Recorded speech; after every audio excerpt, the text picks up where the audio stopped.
आप लोगों ने मेरे बेसिक्स ऑफ एसईओ वाले वीडियो को बहुत पसंद किया और इसीलिए मैं मजबूर हो गई आज एसईओ पे एक और वीडियो बनाने के लिए। तो आज का वीडियो है ऑन पेज एसईओ पर, क्योंकि मुझे कमेंट सेक्शन में काफी लोगों ने रिक्वेस्ट किया कि मैं एसईओ के ऊपर और वीडियोस बनाऊं।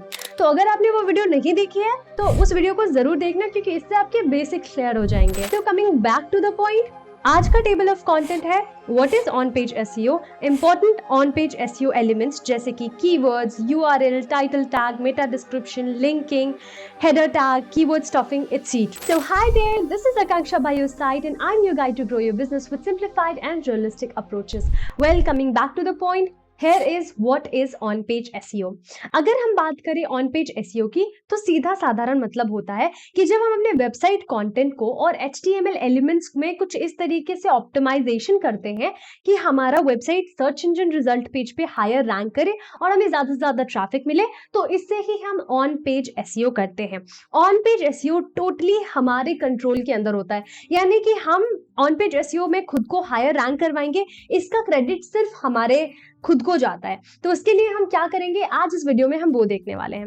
अगर हम ऑन पेज एसईओ के एलिमेंट्स की बात करें कि ऑन पेज एसईओ में क्या एलिमेंट्स होते हैं, किन पर हमें ध्यान देना है, तो ऑन पेज एसईओ में सिर्फ दो एलिमेंट्स होते हैं। पहला कंटेंट एलिमेंट, दूसरा HTML एलिमेंट। ज्यादा परेशान मत हो, इजी चीज है, बताती हूँ। अगर हम बात करते हैं कंटेंट एलिमेंट की, तो वो एलिमेंट जो आपके साइट कॉपी पर और आपके कंटेंट में अवेलेबल होता है वही कंटेंट एलिमेंट है। अब उसमें क्या होता है और हम किस चीज पर फोकस करेंगे, इस बारे में बात करते हैं।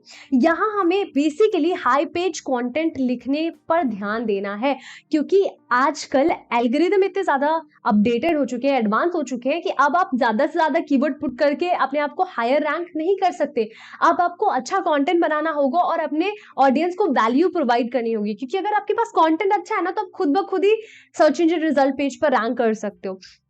तो आपको बेसिकली अच्छा कंटेंट बनाना है। इसके लिए क्या करना है, आपको यूनिक और ओरिजिनल कंटेंट बनाना है। चैट जीपीटी या किसी दूसरे वेबसाइट से रेप्लिकेट नहीं करना, वरना प्लेगरिज्म का केस आ जाएगा। दूसरी चीज, इंफॉर्मेटिव और एंगेजिंग कंटेंट बनाना है। ऑन पेज एसईओ के लिए एंगेजिंग कंटेंट बनाना बहुत ज्यादा जरूरी है। इसमें क्या होगा, कैसे बनाओगे, तो बेसिकली अच्छे अच्छे इमेजेस का यूज करो, इन्फोग्राफिक्स का यूज करो, टेबल फॉर्मेट में कंटेंट्स का यूज करो, क्योंकि आपके कंटेंट जितने मल्टी डिमेंशनल होंगे, इतने ज्यादा खूबसूरत तरीके से प्रेजेंट किए होंगे, बुलेट फॉर्म में होंगे, तो उतना ज्यादा दिखने में अच्छा लगेगा, और आंखों को दिखने में अच्छा लगे तो लोग क्यों नहीं एंगेज करेंगे, राइट। तो प्रेजेंट अच्छे से करना है। तीसरा, ऑप्टिमाइज करना है कीवर्ड्स के लिए। अभी मैंने थोड़ी देर पहले बोला कि ज्यादा से ज्यादा कीवर्ड पुट करने से कुछ नहीं होगा, बट कीवर्ड्स पुट करना जरूरी है। अब बहुत ज्यादा नहीं, पर जरूरी है। आपको बेसिकली उन कीवर्ड्स को पुट करना होगा जो आपकी ऑडियंस बार बार सर्च इंजन पे सर्च करती है। ये कीवर्ड्स तीन हिसाब से डिवाइडेड होंगे, मतलब आपको एक शीट में प्राइमरी, सेकेंडरी और टर्शरी कीवर्ड का इस्तेमाल करना है, उसको लिखना है। मैं ऐसा क्यों बोल रही हूँ, क्योंकि ये प्राइमरी, सेकेंडरी और टर्शरी आपके यूजर के सर्च इंटेंट और सर्च वॉल्यूम को बताती है कि किस कंटेंट या किस कीवर्ड पे सामने वाले का इंटेंट ज्यादा हायर है। जितना ज्यादा हायर इंटेंट का कीवर्ड होगा, वो उतने प्रोमिनेंट जगह पे यूज किया जाएगा और उसकी हेडिंग उतनी ज्यादा स्ट्रांग होगी। Then comes content should be well structured and easy to read। जैसे मैंने अभी बोला, क्लियर हेडिंग्स, सब हेडिंग्स और बुलेट फॉर्मेटिंग काफी अच्छा काम करती है। ये आपके रीडर को आपके कंटेंट को पढ़ने में बहुत हेल्प करेगी। Comes HTML element. यहाँ थोड़ा लोगों को कंफ्यूजन होता है, बट कुछ नहीं कंफ्यूजन करना है, इजी है। HTML में सबसे पहला आता है पेज और मेटा टाइटल। क्या होता है, मेटा टाइटल वही होता है जो आपका जो कस्टमर है वो गूगल पे सर्च करता है और ब्लू कलर में सबसे पहले हेडिंग आती है ना, वही मेटा टाइटल होता है। उसको ऑप्टिमाइज करना है। कहा जाता है कि 60 कैरेक्टर से ज्यादा एक्सीड नहीं करना है, राइट। वो हुक लाइन होता है, तो हुक लाइन अच्छा लिखना है। उसको क्या करेंगे कि अगर आप कोई ऑन पेज एसईओ कर रहे हो ना और आप कंटेंट बना रहे हो, तो उसी कंटेंट को सर्च करो गूगल पे और देखो किस तरीके के कंटेंट्स हायर रैंकिंग में हैं और उनसे इंस्पिरेशन लो, कॉपी नहीं करना। Then come meta description. अब उस टाइटल के जस्ट नीचे जो डिस्क्रिप्शन लिख के आती है ना, वही मेटा डिस्क्रिप्शन है। कहा जाता है कि इसके 160 to 250 कैरेक्टर्स होने चाहिए, उससे ज्यादा एक्सीड नहीं करना है। आपको उसमें कुछ ऐसा कंटेंट लिखना है जो लोगों को क्यूरियस करे अबाउट रीडिंग दैट कंटेंट, क्योंकि बिना उसको पढ़े कोई इंसान क्लिक नहीं करने वाला। तो क्लिक के लिए बहुत इंपॉर्टेंट है। क्लिक बेट मत रखना, गलत तरीके से किसी को अपने कंटेंट पे मत लेके आना। जो सही इंफॉर्मेशन है ना, सिर्फ वही पुट करना है। Then come heading tag. Heading tags को ऑप्टिमाइज करने के लिए सबसे बेस्ट तरीका यह है कि आप डिवाइडिंग हेडिंग्स और सब हेडिंग्स का इस्तेमाल करें। थोड़े टाइम पहले मैंने ये चीज बोली कि अगर आपके पास हेडिंग और सब हेडिंग है ना, तो दिखने में अच्छा लगता है और क्रॉलर को भी क्रॉल करने में आसानी होती है, क्योंकि जिस तरीके से हम थोड़े बोरिंग इंसान है ना, और हमें समझने के लिए थोड़ी सिंप्लिसिटी चाहिए, क्रॉलर को भी थोड़ी सिंप्लिसिटी चाहिए।